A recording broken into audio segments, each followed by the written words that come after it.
Every single trading book, YouTube tutorial, and TikTok guru tells you the exact same thing. Buy at support.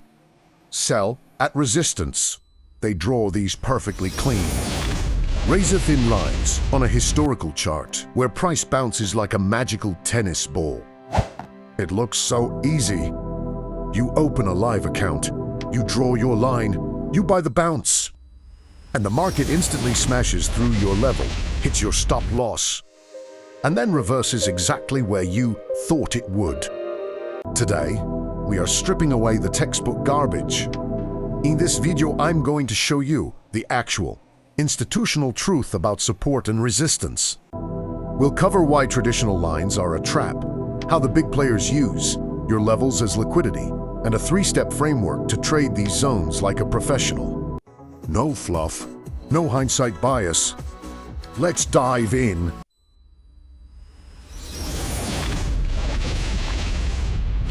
Part 1. Why your lines are failing the zone versus line myth. First things first, stop drawing single horizontal lines. When you draw a line at exactly $150 and expect the market to respect it down to the penny, you are setting yourself up for failure. The market is not a computer program executing a single order.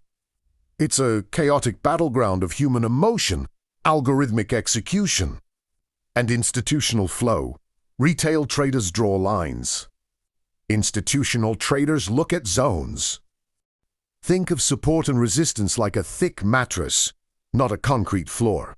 When you jump on a mattress, it compresses. Price will often pierce into a level, absorb the orders, and then push back out. If you treat it as a zone, you give the market room to breathe. If you treat it as a line, you get stopped out by 3 cents, only to watch the trade go in your direction without you. But why does it pierce these levels in the first place? That brings us to the dark truth of the market: liquidity hunting. The liquidity trap, how institutions eat retail stop losses. Let's play a game of psychology. You're a retail trader. You see a beautiful support level that is held twice before. You place a buy order right here at the bounce. Where do you put your stop loss? Exactly. Just a few pips below that support level. Now, imagine you're a hedge fund manager or a bank algorithm. You need to buy $50 million worth of this S. You can't just press the buy button without moving the price massively against yourself. You need liquidity, meaning you need a massive pool of people who are willing to sell to you all at once. And who is guaranteed to sell? The retail traders whose stop losses get triggered. Remember, a stop loss on a buy position is a market sell order. So, what do the big institutions do? They intentionally push the price just low enough to trigger all those stop losses below support. This creates a cascade of selling, which the institutions happily buy up at a discount. This is called a liquidity sweep or a stop hunt. If you don't know where the liquidity is, you are the liquidity. Part 3. The reversal matrix. The more it's tested, the weaker it gets. Here is another massive piece of misinformation taught in retail trading textbooks. They tell you the more times a support or resistance level is tested, the stronger it becomes. That single quotes. This is completely, utterly backwards. Think about it logically. Why does a resistance level exist? Because there is a massive supply of sell orders sitting at that price. Every time the market rallies up to that level, some of those sell orders get filled.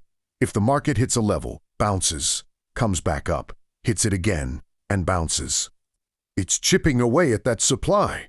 It's like a hammer hitting a glass window. The first hit might not break it. The second hit cracks it.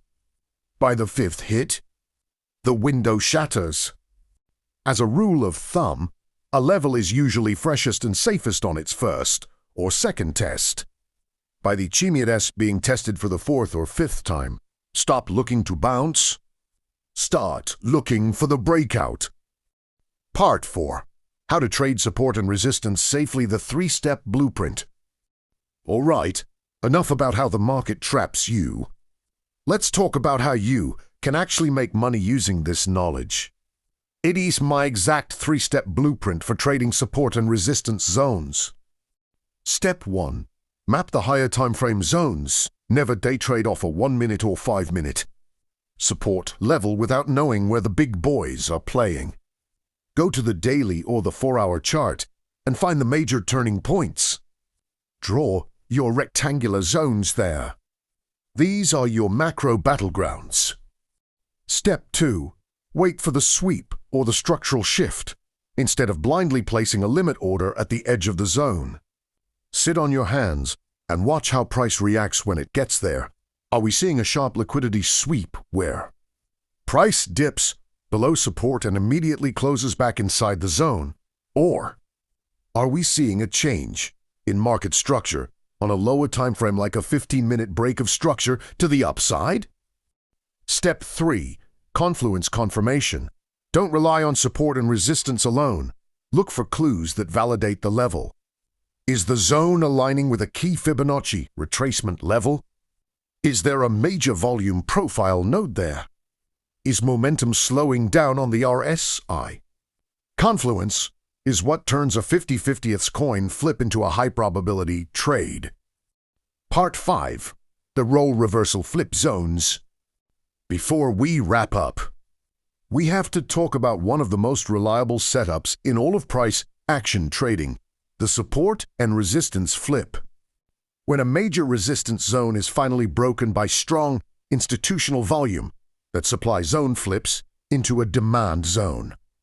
The trapped short sellers who got caught off guard are desperate to exit their positions at break even when the price pulls back.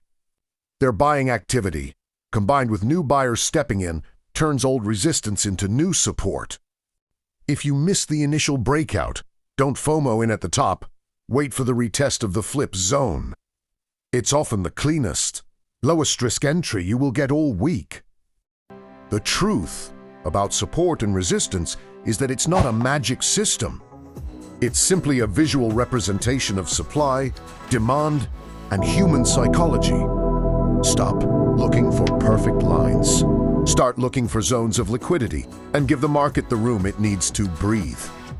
If you found this video helpful, do me a huge favor, hit that subscribe button. Drop a comment below letting me know if you've ever been trapped by a stop hunt. And smash the like button so the algorithm knows this is real trading education, not some get-rich-quick tips.